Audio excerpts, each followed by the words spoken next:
You're listening to the official podcast of Asbury University, produced by students with God-honoring conversations that inform, edify, and encourage. This is Asbury. We explore culture and current topics through a Christian worldview, promoting a well-balanced life, and we empower our community to belong, become, and be set apart. I'm your host, Abby Lobb. Welcome to This is Asbury.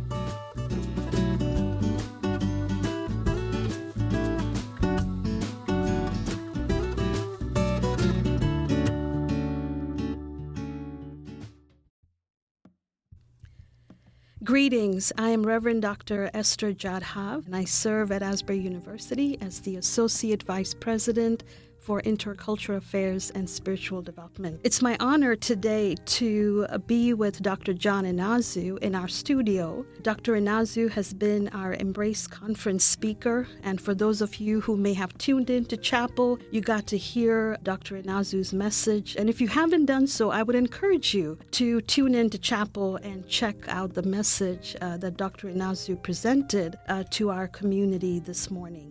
Welcome, John. Esther, thanks so much. It's great to be here. It's been a great few days. It has been a gift. For those of you listening for the first time and wondering what is Embrace Conference, the Embrace Conference focuses on engaging racial reconciliation through a Wesleyan theological understanding, which is the theological house in which our university is founded. Each year, we discuss how we can participate in creating communities of hospitality, mutuality, redemptive social action, and grace-filled reconciliation. And this year, we have focused on mutuality. Dr. Inazu has helped us understand how we do this work together. What role do each play in the efforts towards racial reconciliation? Although we enter this work from different stories and lived experiences, how do we join together in mutuality in this effort? So that's a bit of a synopsis of the Embrace Conference, and I'm going to invite Dr. Inazu to share his thoughts on that question of how do we do the work of racial reconciliation in mutuality, given your recent work, the book Uncommon Ground that we have read here at the university, which is a collection of essays.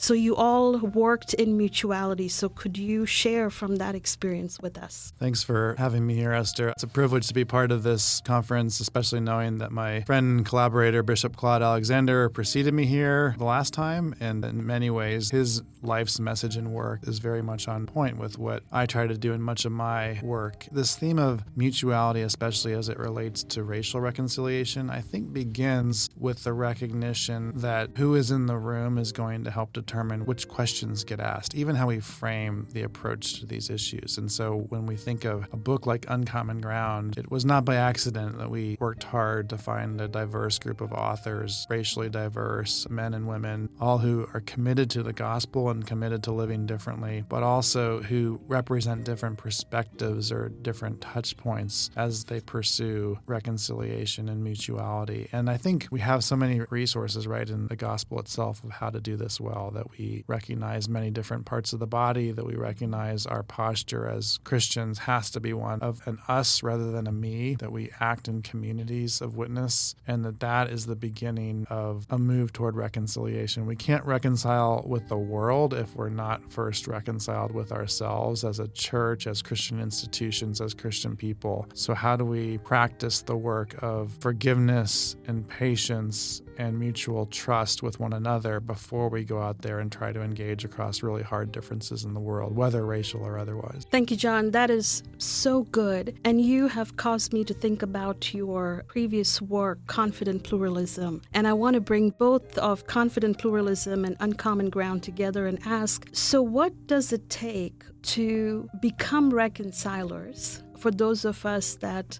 live within the framework of the Christian faith? I think to connect the two ideas, the best way to think of this is to connect civic aspirations with Christian virtues. And so in my first book, Confident Pluralism, I was really making an argument for all people, Christian or not, people who care about being part of this democratic experiment that is our country, and how they can move forward toward difference for the purpose of reconciliation or mutuality with the civic postures of humility, patience, and tolerance. And just briefly on the three of those, by humility, I mean going into conversations questions in relationships, recognizing that even if you're convinced you're right, you're not always going to be able to prove to someone else why they're wrong, because they might be coming to a question or a problem from a very different lived experience than your own. So just the humility to recognize that other people will see the world differently. That doesn't mean relativism. It doesn't mean all truths are the same. It just means there's a limit to what you can do in your persuasion or your arguments with others. The second posture is patience, which is the idea that we commit to relationships and follow-on conversations and asking good questions. Sometimes a kind of forbearance that means we're not going to be easily offended. If we are stunned or hurt by someone's comments, we'll ask for clarification rather than just shut down. And then finally, tolerance, the idea that we can, generally speaking, separate people from the ideas that they hold. We can see people for who they are, even if we disagree with their ideas or think that they're wrong. And those are civic aspirations, which I think are attainable by people of all faiths and people of no faiths. But when it comes to our role as Christians in the world, we have these much deeper resources. We have Christian virtues of faith, hope, and love. And that's what Tim and I talk about in Uncommon Ground. With our co-authors, we try to suggest and model and tell stories about how being rooted in faith, hope, and love can make us people who are very confident in our own beliefs and aren't afraid to move toward mutuality with others. We're not worried that somehow someone who's different than us is going to corrupt us or confuse us. We're open to questions because ultimately our confidence is not in ourselves or our own reasoning, but in the person of Jesus. And if we are convinced about this gospel narrative and what has already happened and what will happen in the fullness of time, then we of all people should be willing to engage across difference in faith, hope, and love, not to be walled off from other people, not to be defensive or angry, but to be invitational in our relationships and to know that even with those around us aspiring towards civic virtues, we have far deeper Christian virtues to ground our engagement with others. John, I'm over here thinking there is so much to unpack in just what you've shared. But what I want to ask of you next is, will you help us understand the plurality or pluralism that we are experiencing in our United States? When I just look at the world in general, I think differences exist. But apparently there is a kind of plurality, perhaps, or the kind of pluralism that our United States is experiencing that seems to be dividing us in ways that don't appear to be helpful. So could you speak to that? Because it is a genuine struggle. The word pluralism itself is sometimes hard to wrap your head around. Even though I used it in the title of one of my books, it's not a common word and people don't always know what it means. I think of it in two ways. The first is what you hinted at, which is just the fact of difference in our world. People have very different beliefs over lots of things that matter, and those differences aren't going away. So there is no unified us in this country that is going to agree about hard questions like what does it mean to be a human being, or what's the nature of human flourishing. We come from very different backgrounds about those fundamental issues. What happens when you die? How do you know if something's wrong? Those are cosmic questions that nobody is just going to pronounce unity on anytime in our lifetimes. So given that fact of difference, what do we do about it? And this is the second way to understand pluralism. Pluralism as a theory of democratic practice that allows you to live with others who have significant differences. It's not going to be easy. It's going to take a lot of work. It's not always going to be fun. And going back to the founding of our country, when Madison and others talked about factions or these groups of differences, they knew they were going to be hard and bad things that we had to deal with. But the challenge of pluralism is to figure out how to work together and across differences. And in some ways, in our current moment, maybe the best way to respond to your question is to say, what are the alternatives? If we can't effectively work across differences, which will also mean compromises, which will mean political wins and losses, which will mean we're not always in control, which will mean we won't always be able to assume that others share our basic foundations and beliefs. If we can't do that, then it seems to me we're left with two other alternatives. One is to run for the hills, to withdraw and try to be our own enclave away from the world. And there have been times in history when some Christians have been called to do that. I think that's rarer than not, and I don't see Christians in the current moment being called to run away from the world. The other is to try to control, to win at all costs, to gain control through the political processes, to win at the ballots, to enact and enforce our own policies. And that's not really a kind of pluralism either. That's more of a fear-driven control. And a lot of Christians in this country have operated in that mode of control for a long time.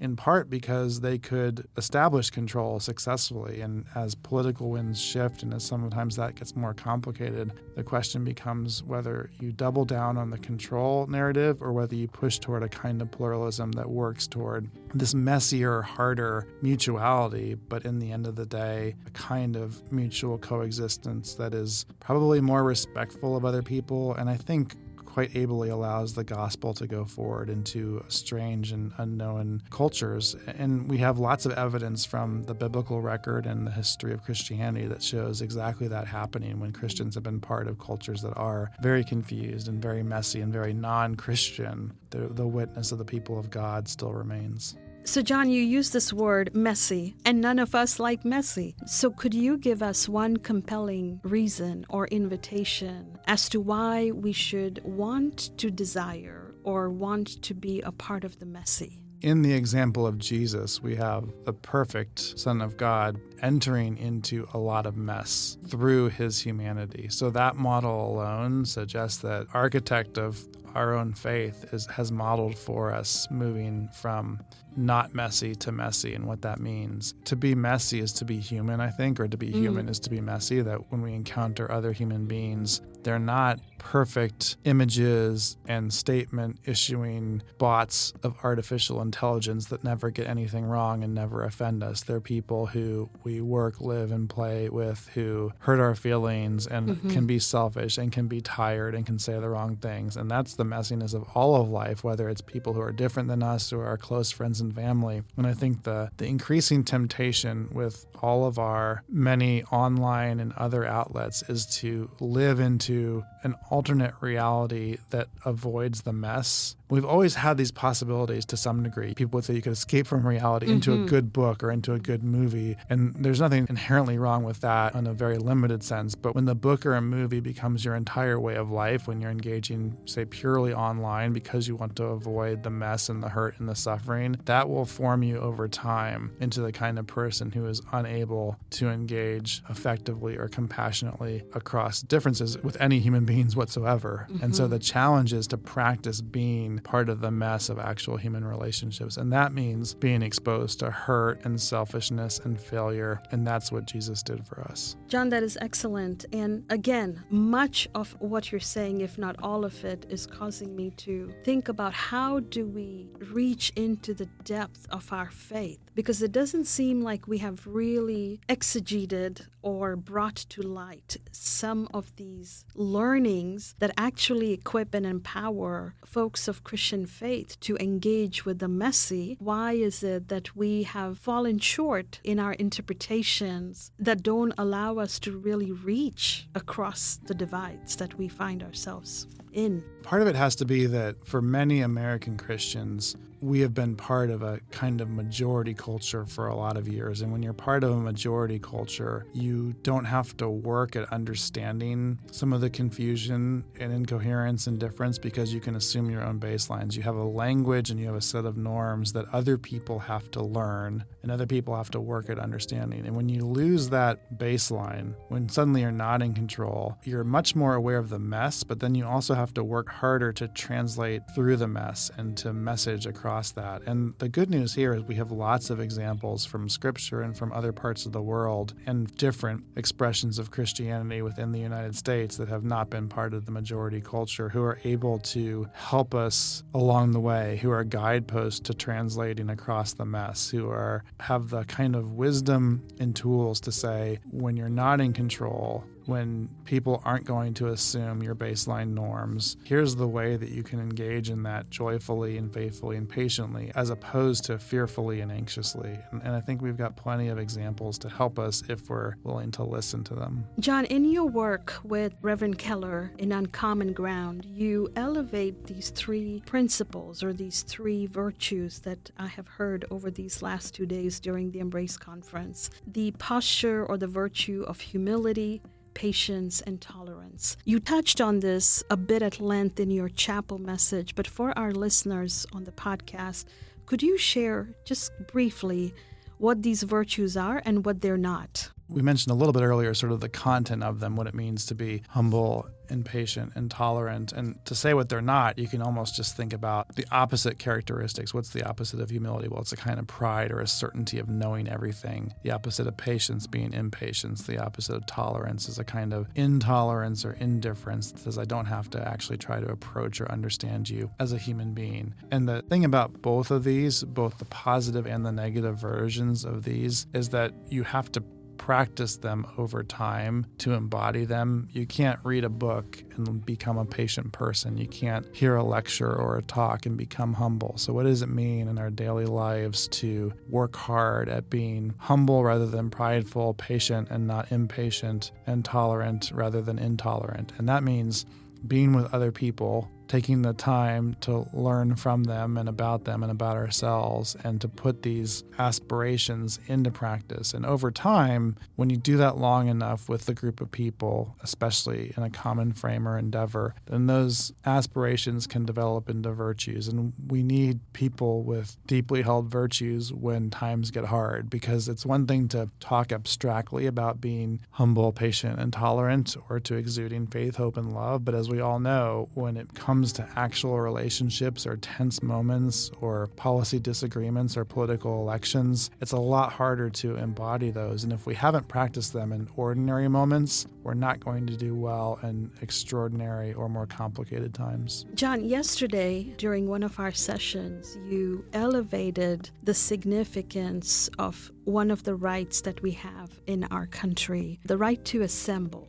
Could you share a little bit of that? Because I thought it was so significant as to what it can do and what it doesn't do when it's not utilized in the ways that it's intended. So could you speak to the significance of this right to assemble? In the First Amendment, the right of assembly is the one individual right that requires more than one person to be exercised. I can speak alone, I can petition alone, in some faiths I can practice religion alone, I can be the press by starting a blog online by myself, but I can't assemble alone. I need at least one other person. And what that says to me is that from the founding of our country, the framers of the Constitution recognized how we exist in groups and how we form our identities and beliefs and our modes of political engagement through groups, and that necessarily those groups are going to be different from one another. They're also going to be different from the government. These are private groups, and it was important in the country's founding that the government didn't control the ways and practices of private groups, churches, religious organizations, but also clubs and political organizations, later in life labor unions and advocacy and protest movements, and to recognize that these groups or these assemblies will necessarily cause some friction and instability and disruption, but that is an important way to embody a democracy and an important way to allow dissent to be practiced. And one thing I'll say about that first book that I wrote on assembly, I was able to publish it under a Creative Commons license, which makes it available freely online for anyone. And one of the great gifts of my scholarship has been hearing from political dissidents in other countries who don't have a right of assembly. And they found this book and they say, we're just so you know, we're working on how to think through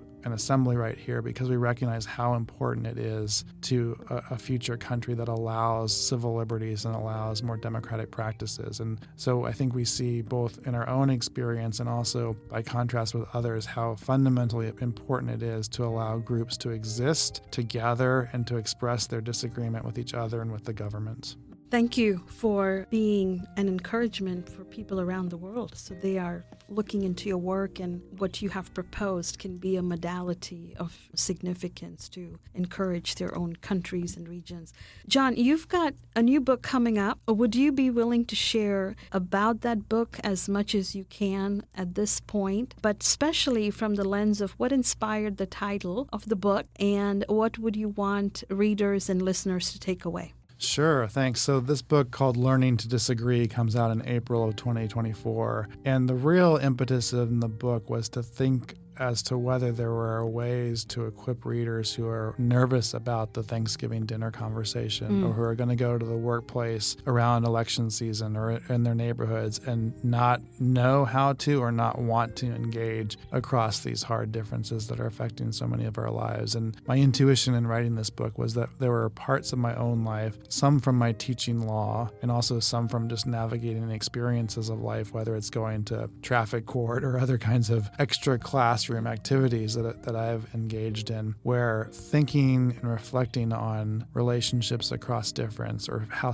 people see things differently can open up ideas and suggestions and advice to others how to do this. And so a lot of this book, which takes place in the classroom setting, which is a story-based account of what it means to teach law to a diverse group of students who don't agree about all things, how by reading cases together, by encouraging respectful arguments, by getting to know other people, how we can become better at disagreement by prioritizing sort of old-fashioned skills like empathy and patience and compassion and forgiveness. And not that we're going to agree on any of this or win arguments, but that we can figure out how to have better arguments. And that sometimes means avoiding or stopping arguments at the right time. So there's a prudence in how to do this as well. But my hope is that, especially as we enter what is going to be a very divisive and hard election season, that there will be people who can be persuaded of modes of engagement and ways to think differently about the other side, whatever it is, and especially to realize that that other side is probably not stupid. They see the world differently. They probably come to their beliefs over time in perhaps very sophisticated ways. And starting from that premise to ask, why are these disagreements here? Why are they so hard? And how can we work to understand each other better? John, thank you so much. Our time is almost come to an end. So once again, thank you so much for being with us. And listeners, I want to invite you to please look into the books that Dr. Inazu has published. I am confident that you will be encouraged and inspired. And so I want to thank you for tuning in and for listening to us. As we sign off, I want to invite Dr. Inazu to share what compels him to do the work that he does. Oh, that's a bold question to end with, isn't it? I guess I would say that I am encouraged and sustained by the reminder that we are all just bit players in a very long story that's unfolding over many thousands of years, and that we know how that story ends. And if we can remind ourselves and each other of that long, big story that we're a small part of, then the pressure's off in some ways. We're just called to faithfulness now in the little part that we have, but that the bigger story is in someone else's hands and under control. And that, I think, in times of where I'm tempted to anxiety or despair, it's the reminder of the larger story of Scripture that anchors what we are doing. Thank you, John, and thank you, listeners. I hope you all have a great day. Thank you. Well, thank you so much for joining us for this episode of This is Asbury. To learn more about Asbury University, visit asbury.edu.